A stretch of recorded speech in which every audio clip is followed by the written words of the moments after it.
This is a video, it's called a Convergus video, which is a close-up of a craft, so close that you can see the occupants. It is 100% real, and I was there as that was filmed. The whole footage has been analyzed for a more scientific mode for 2.5 weeks, frame by frame, pixel by pixel, and this is 100% genuine footage. On December 16, 1947, William Shockley, John Bardeen, and Walter Brattain succeeded in building the first practical point contact transistor at Bell Labs. This invention ushered in the era of solid-state electronics, with no more vacuum tubes or moving parts. Their invention of the transistor was brilliant, and earned the team in 1956 a Nobel Prize in Physics.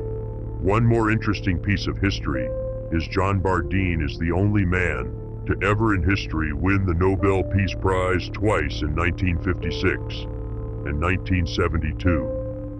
Many of you, like myself, have heard about Bell Labs, working on reverse engineering alien technology from Roswell. And while some think this is just complete nonsense, I suggest you answer, why are you now able to invest in funding these projects? I don't think it's necessarily conspiracy theorists either, or tinfoil hat folks, but people saying, hey, if you look at it realistically, it felt like we had a nudge or help from somewhere. Oh, I mean, definitely. I mean, you look at, say, 1947 up until now, all of the stuff we have, it does feel like, hey, did we figure that out on our own or not? But if you look at like that Tic Tac video from 2017, whatever that power source was, that's revolutionary. We haven't gotten that yet. Right. And so when is the fund ready yet, or when is it? No, so the fund is, probably about 3 months away. Okay. And we're also waiting to see whether we actually do get disclosure, or whether it's, disclosure light and what's going on, but 3 months or so away. All right, so while we wait for that, you do have some other ideas. You like the defense area, right? Defense contractors. Well,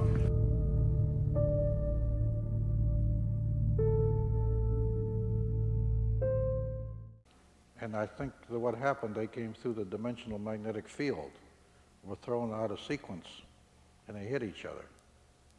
It might have been the same craft that came from through the gate, because on my radars I had the gates we used to bring the targets in and shoot at them.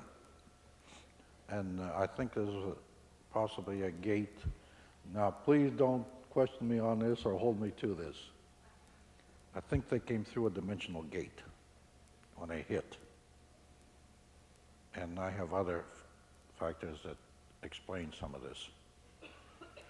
And I think that there is real. There is some evidence that Einstein said there was parallel universes. And another big mistake I made, when I was at the White House, we got in a discussion on Einstein. He was at Princeton. So I told the people, they said he's a one-worlder. I told them, you people are crazy, he's a scientist.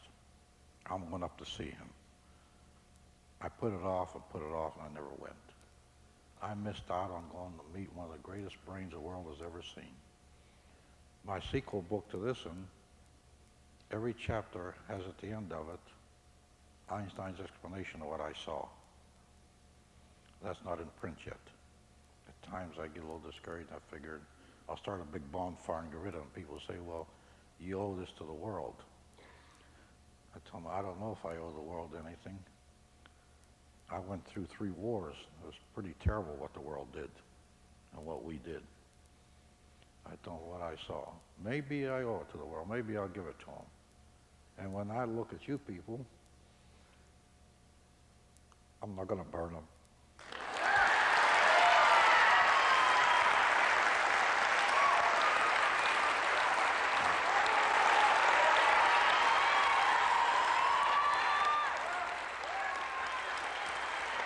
Ready for questions? Yeah. Okay, You're not going to get rid of me that quick. I'm not going away. Those of you who have questions, we've got plenty of time for them. So if you want to line up along the back wall there.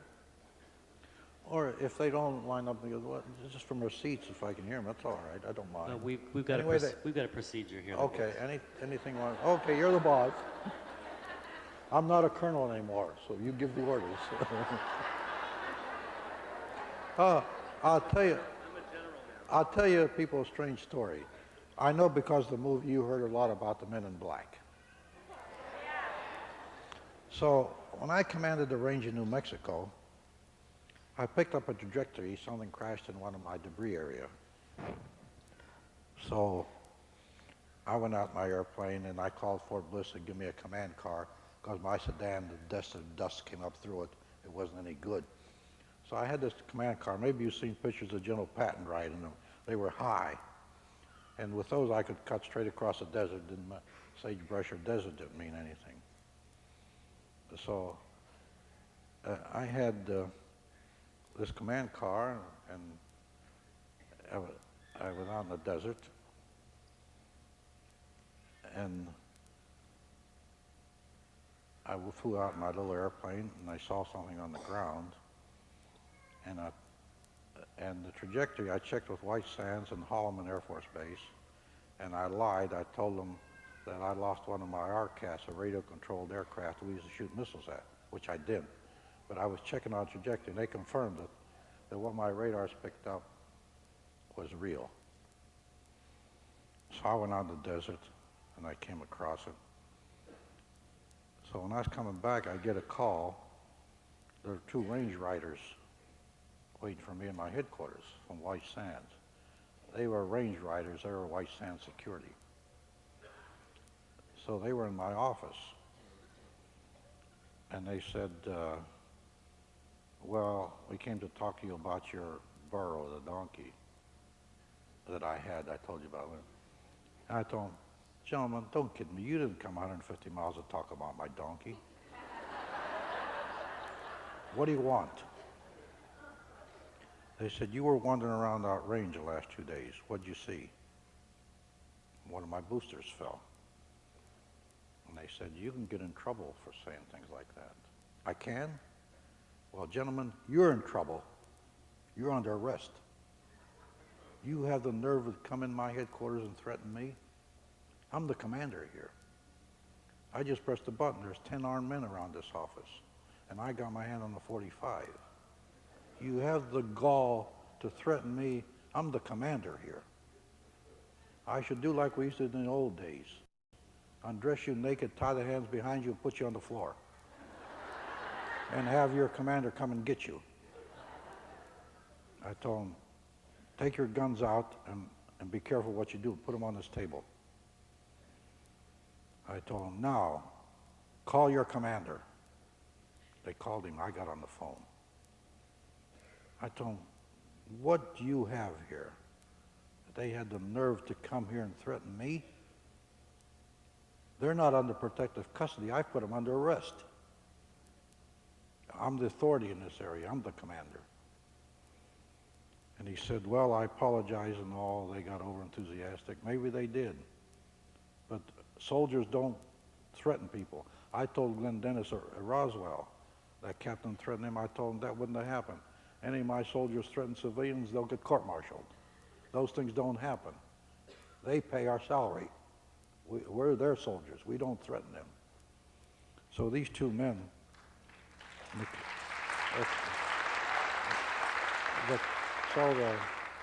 the commander on the phone, he said, would you release them this time?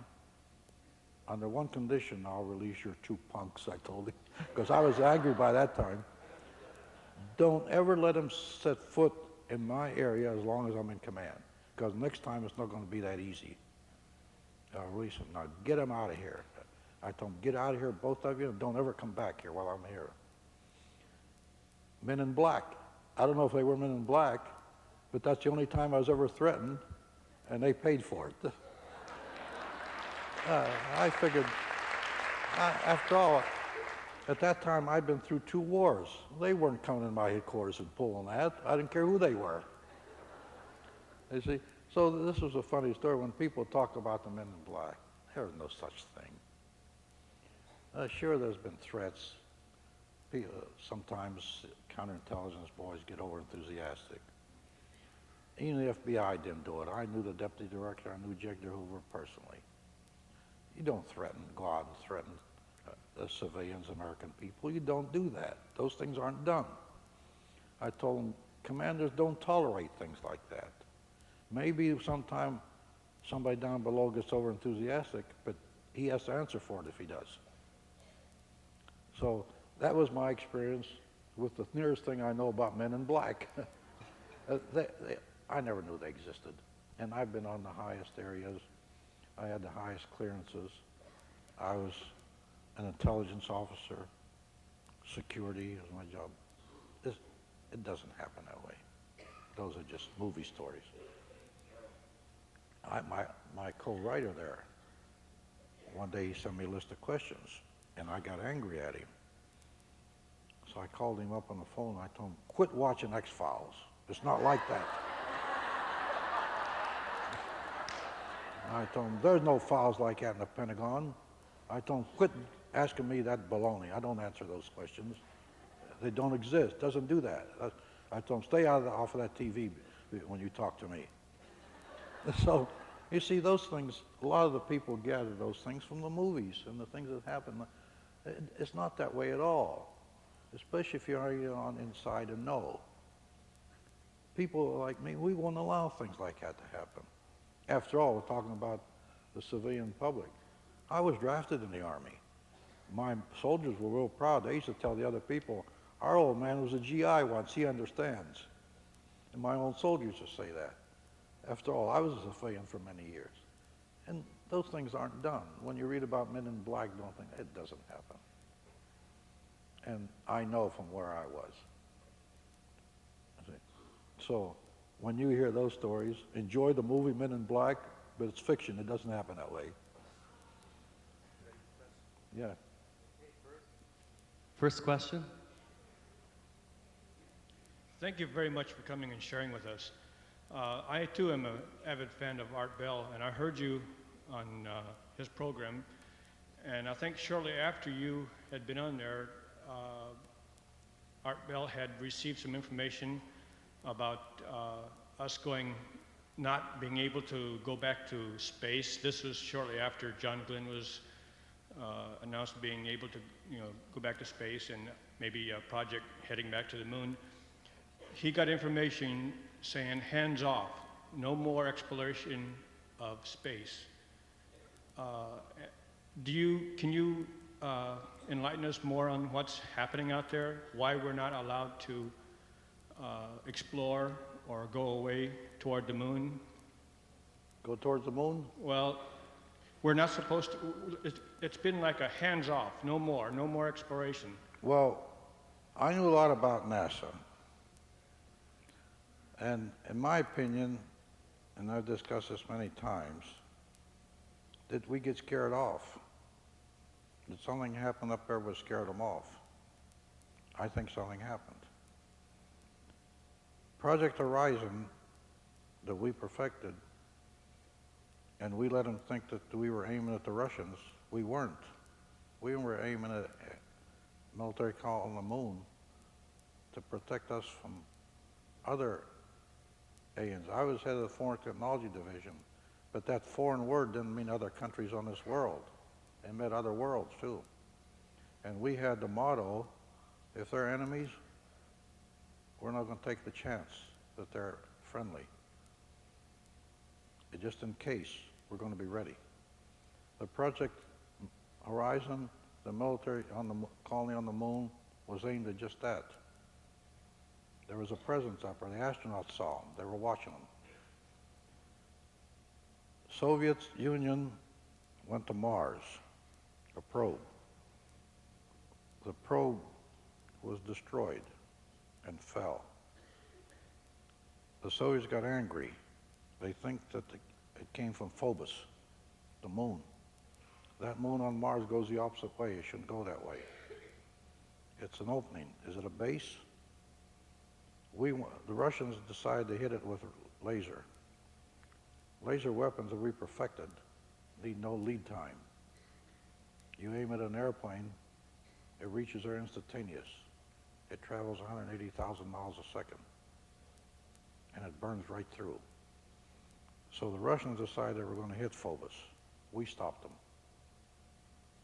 Maybe they should have. Astronauts have stated somebody was watching them on the moon. Of course, I say, was NASA scared off? If they had enough brains, maybe they should have been scared off.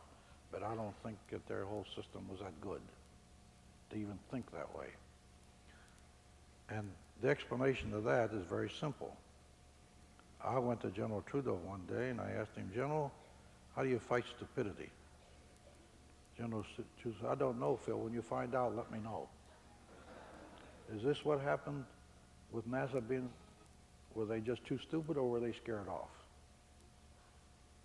I don't go for what NASA's doing. What they're doing won't succeed. It can't. They spend, Apollo alone cost $24 billion. All we got out of it, we landed the man on the moon. So what after that? They can't explore space. They can't take man up there. They spend trillions of dollars. They got to send a robot up. They can't send man up. Why didn't they start on that? They didn't start on a new science, as I did before, and I refused to go back to NASA while I was in. They started on project improvement. NASA had 400,000 people working on their projects. 400,000, I'm not exaggerating the figure. 40,000 different industries. There's where the money was going. The shuttle is just an extension of airplanes. That thing can't go in space. It has to be pushed up there and then can come back. What's it accomplished all these years? I don't know. What great advancements have they made for the trillions that they spent? I don't know. If you read through the lines on the book practically is an indictment of NASA. The Army did this with limited budgets and had to keep it quiet. What did you do with your billions? Almost trillions. Didn't accomplish much. Can any of you tell me what they accomplished? I had all the clearances I was involved. I don't know. In fact, I told the general I refused to go over there anymore and talk to him. Why? It's a boondoggle bureaucratic agency. North American spent I don't know how many millions of dollars for the first lunar module. When it arrived to be ready to go in space, it had 20,000 defects, 20,000 in a module. Grissom, the killed in the flash fire, he hung a lemon outside the door. I don't know if you know that, but that thing was so bad. Now, if you spend $1 billion, you should get something for it. Not send it with 20,000 defects. 20,000, mind.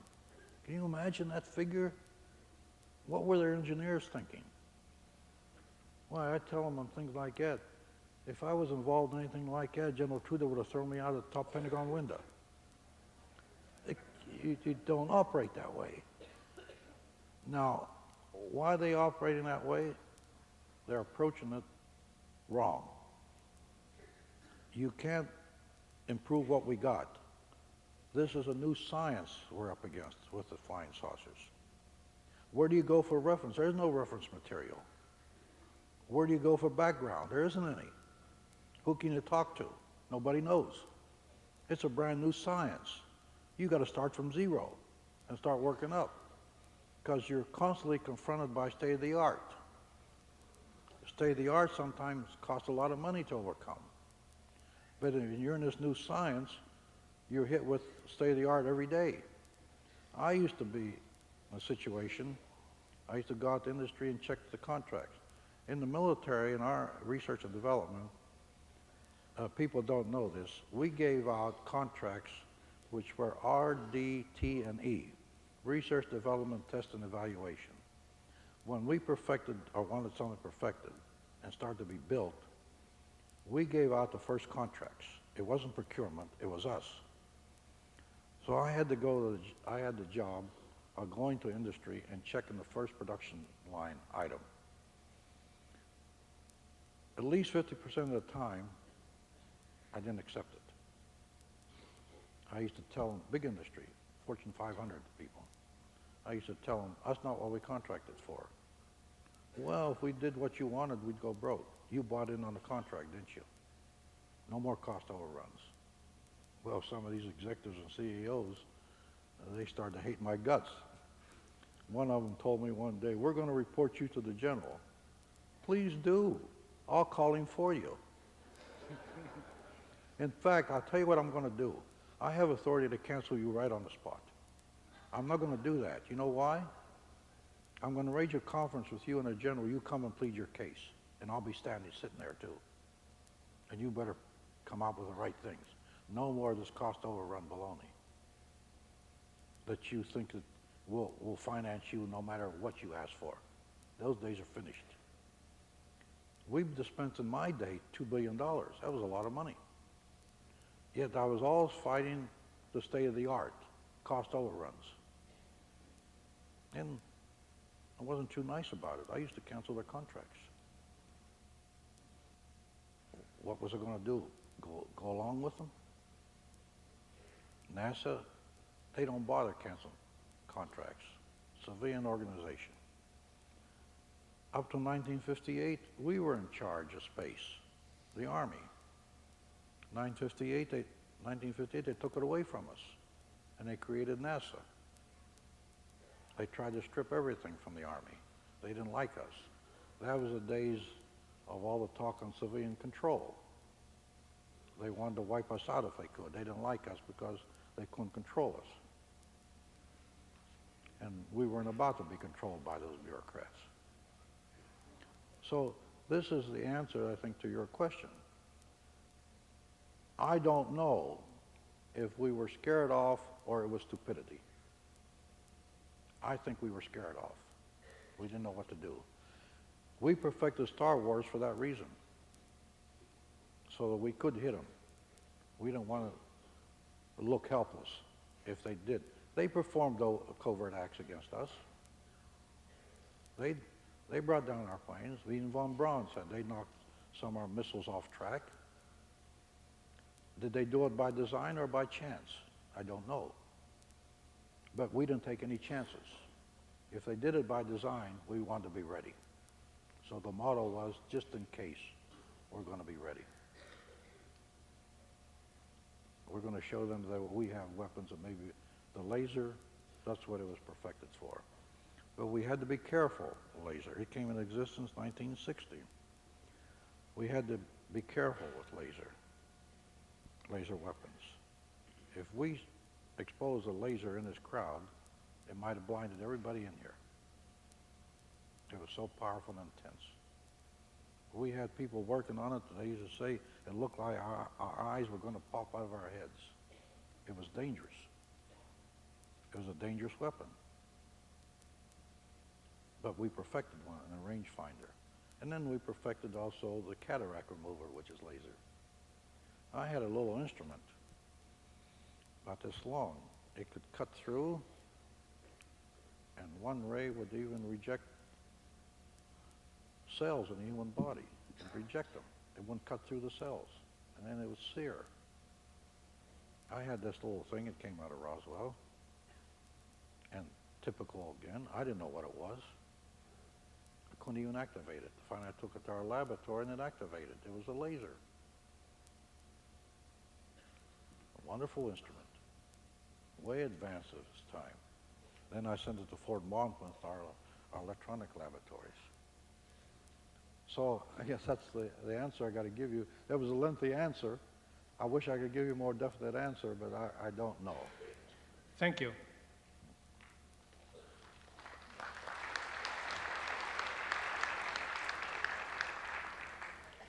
I have seen Close Encounters of the Third Kind at least 18 times since it's come out. I can't hear that. How do I? I have seen Close Encounters of the Third Kind at least 18 times since it has come out. And my question, though you kind of poo-pooed Men in Black, is really more about that film entirely and an agenda, if you see one, at large. Do you have any information on Steven Spielberg, on the production of that movie? Do you have any thoughts about E.T., the fact that Harrison Ford's wife wrote it? She's asking about the movie Close Encounters. If you have any information about Spielberg or the making of the movie, or the movie E.T. also. Do you see an intent here? Do you see a choreography here in what you have experienced? Most of these movies that you see, I say they're maybe 1/4 based on fact. They base them on fact. Some of these pretty smart men there, intelligent men. The doctor on Voyager that runs the instrument over people, I had one like that. That's the one where I told you I was a stupid human being. I thought the battery was dead. I had something like that. I had something like that. That was based on actual fact. I had one. And I was taught by Italian doctors when I was in Rome that, for example, what they taught me was paralysis. They say paralysis, for example, it's not that it's not receiving, the muscle's not receiving commands from the brain. Sometimes the paralysis is that the muscle is receiving the wrong wavelength. So this doctor I knew over there, first man that photographed brain waves, those of a rabbit. He had an instrument made, he called it a resonator, and he would correct that wrong wavelength going in there. E.T., I think E.T. was mostly fiction. Good entertainment. My grandchildren liked it. In fact, my little grandson, I told you, he asked me, did you ever see E.T.'s grandfather?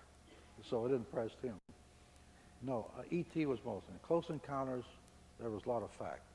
Remember the man that was in charge? Jacques Vallée. I know him. Brilliant man. He's the one asked me if I, and I said before, asked me if I was an alien. And I told him, Jack, you're a brilliant man. You know better than ask me that, or answer that question. And Close Encounters was a little more towards fact, based on fact. Do you see an agenda? Do you see the fact that they're releasing even 1/4 in this film and 1/4 in that film? I didn't hear that either. She's asking about the propaganda about film. Is it propaganda? Is it something that's information being released by the government through the filmmakers? No. Agenda? No. I had a second. The government's not releasing it. Okay. In fact, a lot of this material has been lost. Like people say, government cover-up. There was no cover-up. We didn't try to cover it up. The way we operated, we had to keep it secret because to protect our organization. And they would have tabbed us as kooks, and the stupid Congress would have taken our budget and destroyed a good organization. And I always tell people, in fact, let the government alone, it'll cover itself up.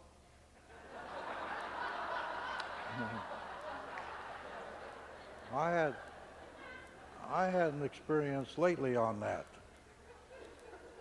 I testified before the missing prisoners of war.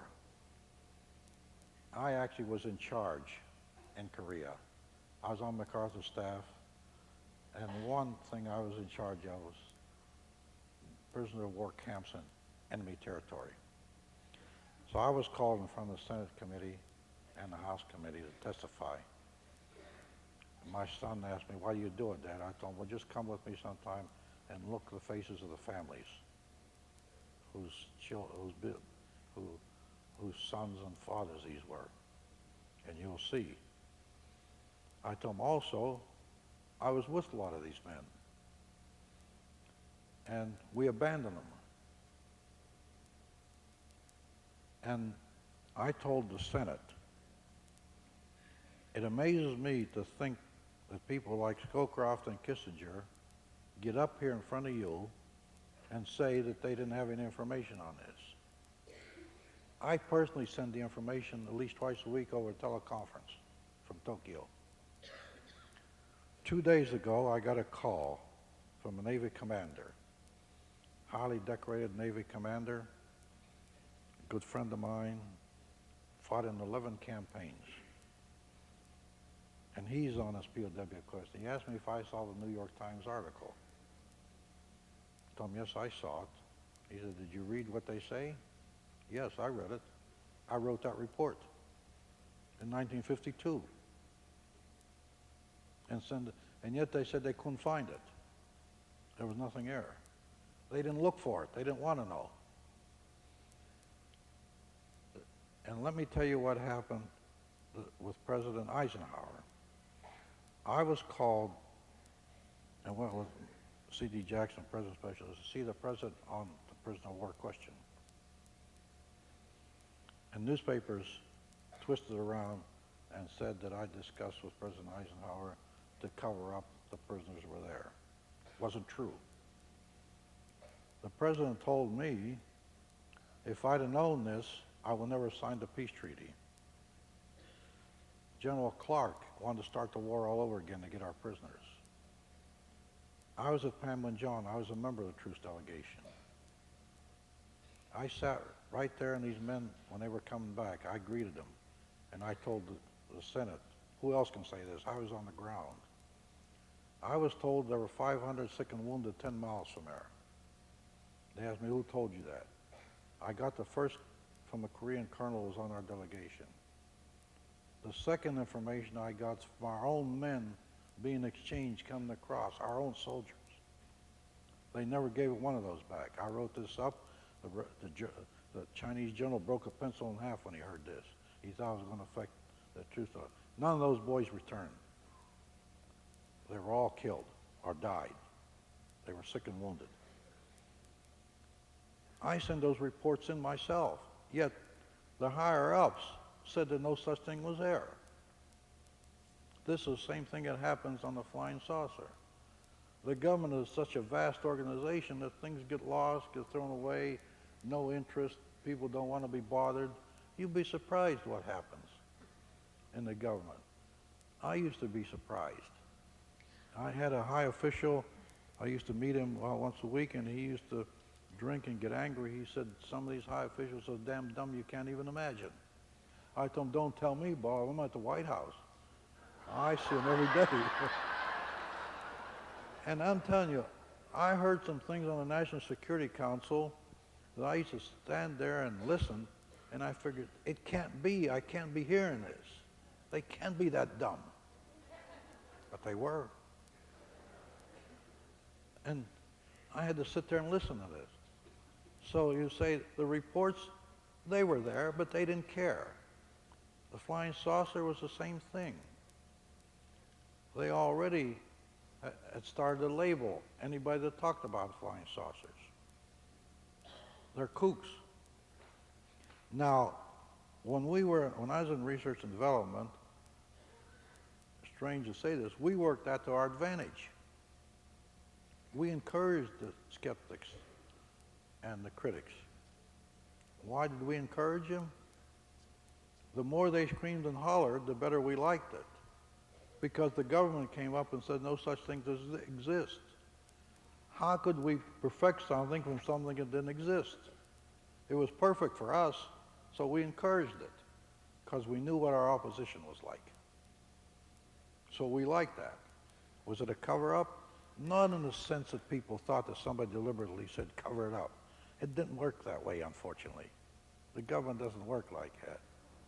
As I say, leave it alone, it'll cover itself up. And that's true. Strange. Remember now, I was on the National Security Council, the top. I saw this myself. Look at the report in the New York Times 2 days ago. It just came public. It was written in 1952. Where's it been all this time? High officials, Secretary of State, Kissinger, says that they don't exist. He never looked for them. He didn't want to look for them. They were there. So these things happen every day, unfortunately. The government is in factions, too. You understand how the different factions react against each other. I discussed this with Attorney General Robert Kennedy. I testified for 2 days in front of Congress on how the government operated, the shadow government operated.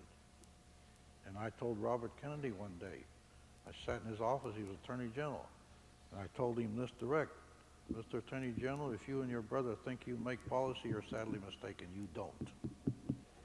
Okay, Colonel. You want to tell us about what you were beginning to tell us about the shadow government? Yeah. Well, first of all, they asked me if I get tired. As long as you want to listen to me, I won't get tired.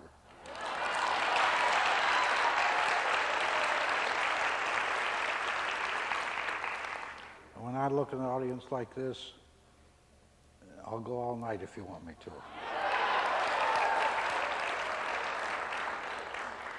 Now I want to tell you something that I don't think you've ever heard before, but you suspect that it happened. And I'm going to start a little bit back.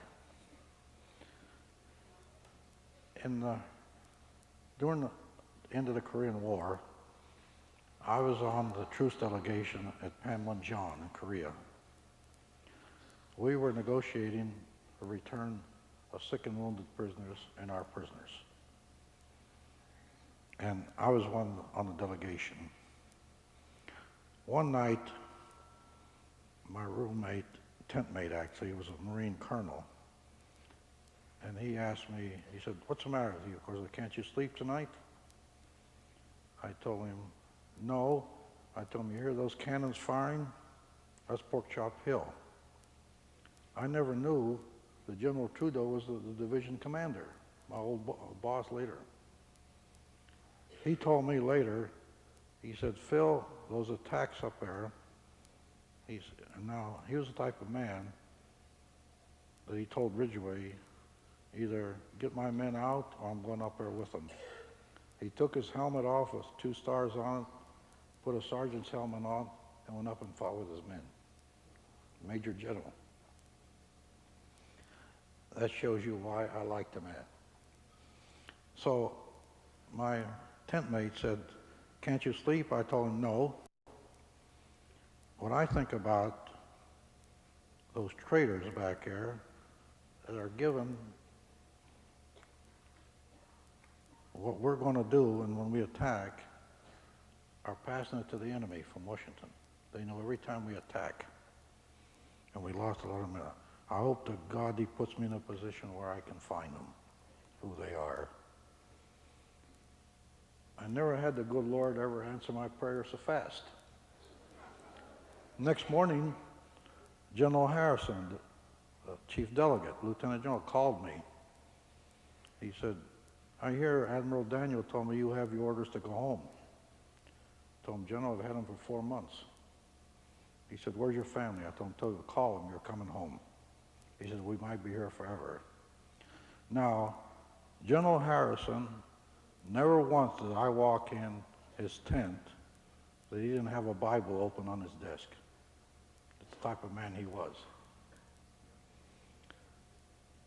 So, I get my family in Tokyo, take off for home in Pennsylvania. We took a ship, so it took about 2 weeks. Second day I was home, I get a telegram from the Pentagon, report to the Pentagon. So I had 2 days leave. I got to the Pentagon and they asked me about some prisoners and things of that type. And there was an order there from the Special Assistant to the President ordering me over to the White House. How that happened, I don't know. But there I was in the only position possible where I could find out who was doing this, who the traitors were. There was no other place to find out but the White House staff. And there I was. Well, I think back, a little over 2 weeks ago, I asked the good Lord a prayer, put me there. And there I was. Who did that? I never knew I was going to the White House. I never expected to sit on the National Security Council, but I was there. I found out who they were, all of them.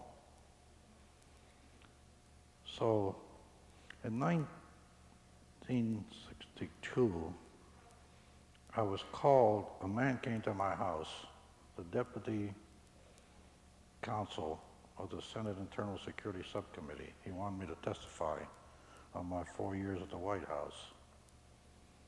I told him, no, I won't testify. Why should I? I take all the risks, I testify, you print it up, you put it in the archives, and it gathers dust forever. Nothing doing. Next day, the counsel calls me, a man named Sarwine, big gruff man. I went up on Capitol Hill, I was still in uniform, and he said, Colonel, we want you to testify. I told Ms. Sarwine, I told your deputy that you sent out there, no. I won't testify. Why should I? You won't do anything with it. So he leaned over, he said, Colonel, I'll subpoena you.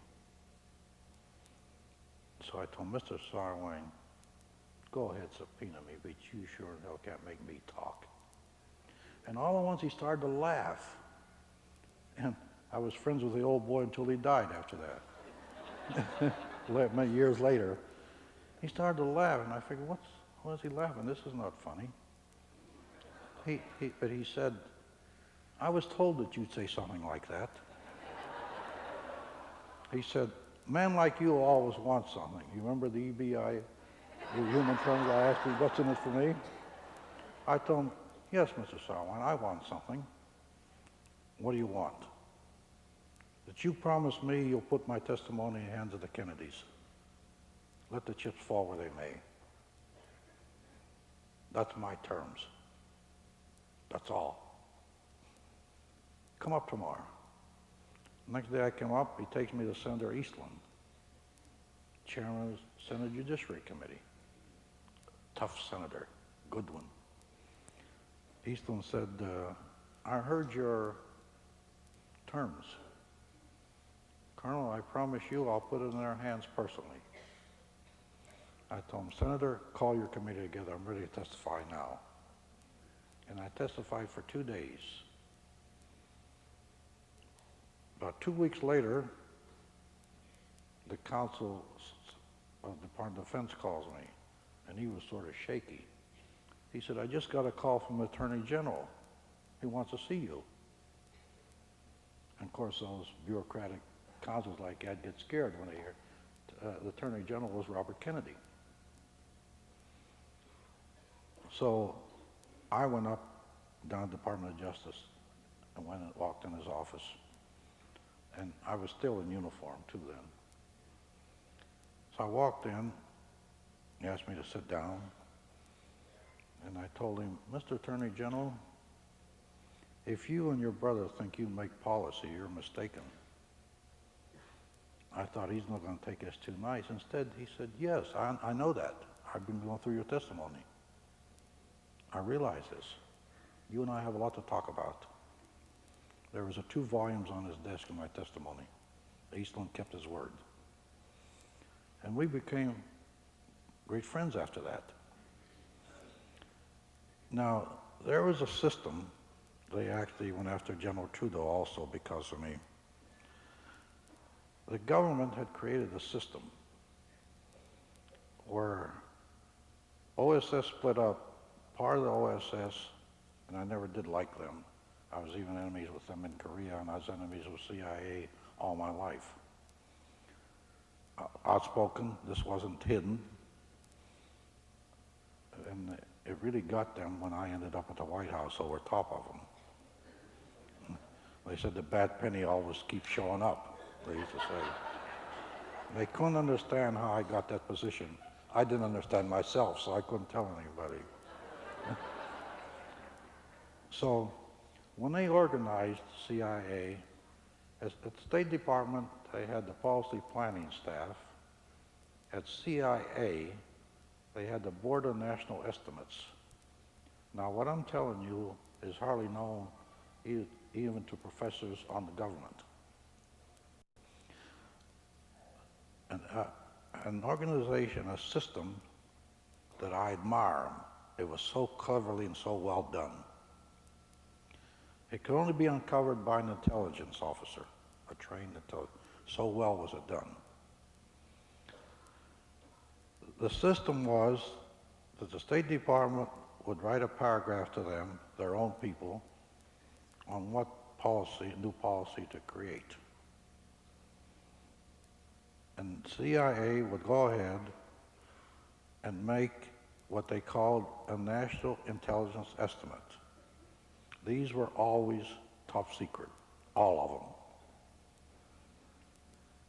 So I start looking at these things. These were national intelligence estimates were supposedly to be based on true hard intelligence. They weren't. They were based on ideology and what they thought was right, this group. This group figured the president was only here for a few years. We don't pay any attention to him. We run the policy. And they did. So I got wind of this. I uncovered it and I went to General Trudeau. He was chief of intelligence. He refused to comment on the papers ahead of time. I saw one estimate where the Army, Navy, and Air Force dissented in its entirety, yet it became national policy. And they wanted General Trudeau to comment on it. They'd pass it around the government as a show on Friday afternoon and send it back Saturday. So the general refused to do it, and they came after him. Actually, they got him transferred. He ended up in Hokkaido, Korea. But with some friends of mine who were there, former ambassadors, we went to see Senator Bridges, Chairman Armed Services Committee. Senator Bridges, when he heard the story, he got up out of his chair, and the little guy was a giant. And he said, "Gentlemen, thank you. I promise you, until General Trudeau gets promoted, there won't be another promotion in the Army, in the general air." He kept his word. General Trudeau was promoted to 3 stars and became a corps commander after Allen Dulles had him suspended. And he came through it. Of course, we came to his defense. In the meantime, on the internet, some drawings appeared on me that I was a space traveler and everything, and I have copies of them. They're all in color. One of the things they accused me of, my critics now, because of this book, and I criticize CIA, was that I was a member of Galen's outfit. Well, the true story is I destroyed Galen's outfit in Germany. It was completely CIA run. It was supposed to be intelligence. It was penetrated to the hilt by communists. So when he suspended General Trudeau, I went to the Special Intelligence, friends of mine, and I was part of it, and I sent a telegram to Germany, to the agents there, Army, and I told them, the telegram was, "Gentlemen, we owe General Trudeau a lot, what he's done for us. I want you to gather all the information on how Galen is penetrated." They got it. I released it to the newspapers. Galen's outfit was wiped out. It was completely CIA controlled. Well, they didn't forgive me for that. But I was expected. A lot of times they say a man is known by his enemies and not his friends. And I was proud to have CIA as my enemy. Didn't like him any.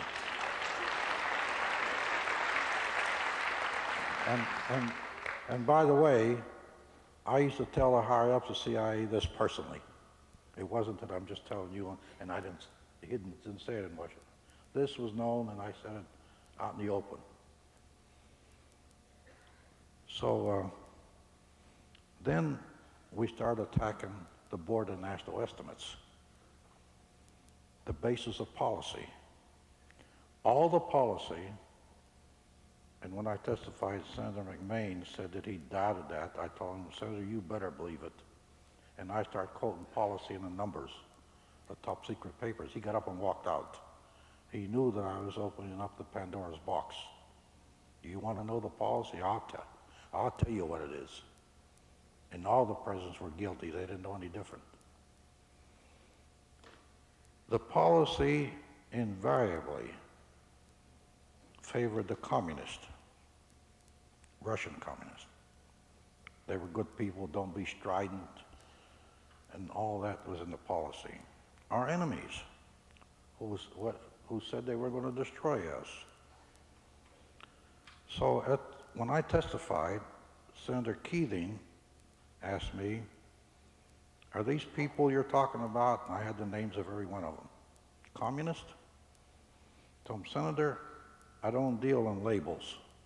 Unless I see their party card, I won't call anybody communist. But I have a name overall for them. And he said, what's that? International Socialists, allied with the British white socialists. The Italians told me our embassy was socialist. They want us to come down to the communist level, and the communists come up, and we'll be one big happy world. Maybe this is hard to take, but this is true. Policy papers read that way, what I'm saying. So the battle was joined at that stage. We had to get them out, or they get us. We just about put them out of business, because I had good friends in the newspaper business, and the stories would appear. Just 2 years ago, CIA admitted that their intelligence, that national intelligence estimates were slanted and not based on true intelligence. It took them that long to admit it, and that's what we were fighting. This group was so powerful that they controlled policy. And the strange thing happened when I testified in front of the House Committee on MIAs. Congressman Dorman was chairman. They had me testify before the Czech general, because the Czech general, who told them how our boys were tortured in the hospitals and so on, he had threats on his life, so they wanted me to run interference for him. I told him I'll testify first to confirm what the general said was true. And I did that. So the whole system was geared in that direction. And we were living under that policy guidance. Not on hard intelligence, ideology and fabricated intelligence. And I showed the committee this. And when I went up in front of Dornan, when I was testifying, he said, Colonel, is your testimony still classified? Yes, sir. After all these years, it's still classified. They don't even go after the 30-year rule. I tried to get it declassified, and you know what they told me? I told the chairman, and all these audience was there, newsmen and all. They said that they wouldn't release it because they had to protect the source. And I told the people that said that, hey, I'm the source, and I don't want to be protected. And all the audience started to clap and cheer, even the newsmen. And Dornan was flabbergasted, and he laughed. And I figured, what did I say was so funny? Everybody thought it was a big thing. You know, I said, I don't want to be protected, so release it. Well, they still haven't released it. It's still classified top secret, and I name all of them, including the media and the people that were on their side.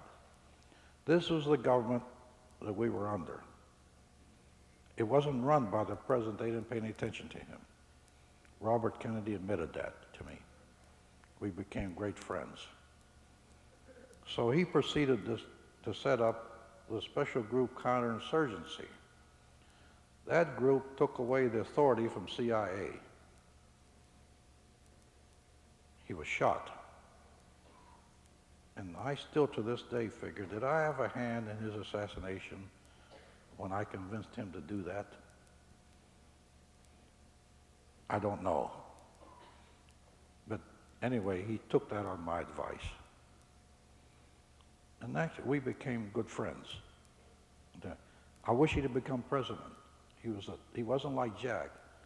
This was a tough, hard man. Brilliant. He was a good man.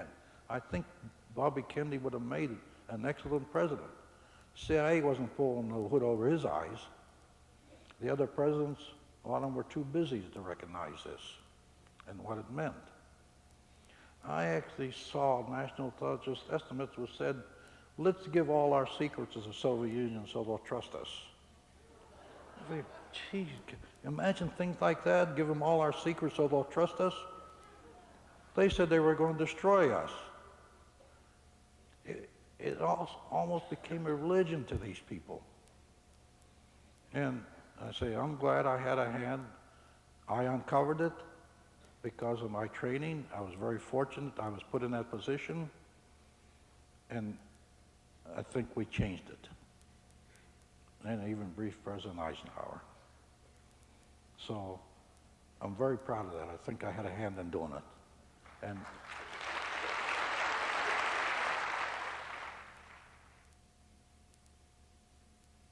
most of the technology we've seen displayed in movies, we've taken for granted as nothing more than well-thought-out, expertly engineered special effects.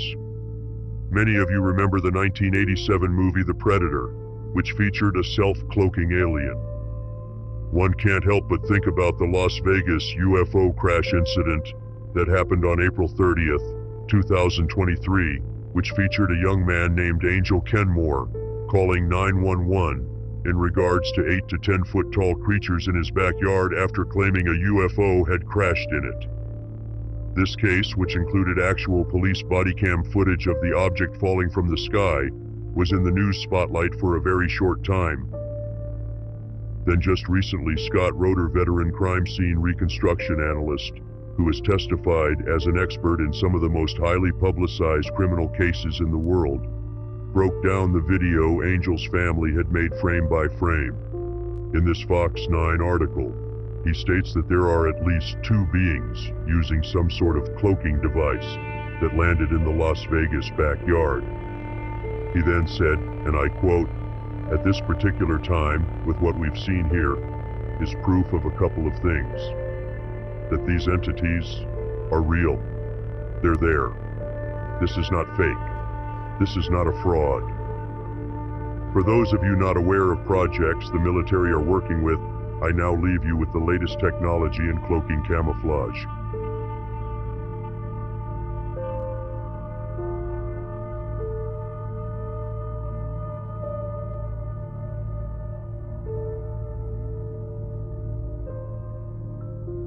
The concept of an invisibility cloak may seem more like magic than science, but Chinese researchers are diligently working on creating devices that can scatter and bend light, rendering the object behind them invisible. Previously, such devices attempted to be made based on metamaterials. These materials possess novel properties not found in naturally occurring substances or in the individual particles of the material. However, working with them is challenging, so the decision was made to use molybdenum trioxide. This material could serve as an excellent platform for controlling energy flows due to its unique properties. Modeling results have shown that rolled-up sheets of molybdenum trioxide could replace metamaterials. It already demonstrates nearly perfect invisibility.